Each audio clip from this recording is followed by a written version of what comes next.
નામ છે ભાઈ તમારું? નરસિંહભાઈ. નરસિંહભાઈ. અને તમારા ગામનું નામ? કૈલાસ કંપા. કૈલાસ કંપા. અને તાલુકો કપડવંજ. કપડવંજ. બરાબર. હવે સુમો એગ્રી ઇન્ટરનેશનલની હાઈ ફસલ તમે ડ્રીપમાં ચડાયેલી છે, બરાબર?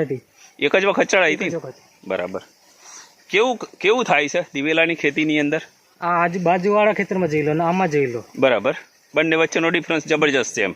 ઘણો જ બધો ફેર પડે. બરાબર. અત્યારે લગભગ 10-12 દિવસ થઈ ગયા ચડાય? બસ એટલા દિવસ. 10-12 દિવસ થઈ ગયા ને? પ્રોડક્ટ જોરદાર છે? કમ્પ્લીટ. હા, વાપરવા જેવી ખરી એમ ને? વીઘાની કેટલા પ્રમાણે ચડાઈ હતી? આ વીઘે જો ને 500 પ્રમાણે? 500 ગ્રામ. 500 ml. વીઘાનું 500 ml ચડાવી દઉં હાઈ ફસલ. બસ. હવે આ તમારો દિવેલાનો પાક આ ચડાયેલી ખેતી, બરાબર? આની અંદર વાપરી ચૂકેલા ને? આની અંદર વાપરી ચૂકેલા, બરાબર? અને આ જે ભાઈ એ નથી વાપરેલું એ ખેતર આવું છે એમ, બરાબર? તમારા નાના ભાઈનું છે. આમની આપણી પ્રોડક્ટ નથી વાપરી, બરાબર?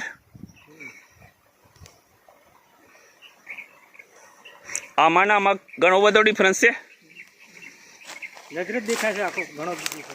ઘણો ડિફરન્સ નજરે દેખાય છે. બીજા ખેડૂતોને વપરાય ને આ પ્રોડક્ટ? વપરાય એમ ને? બિલકુલ વપરાય.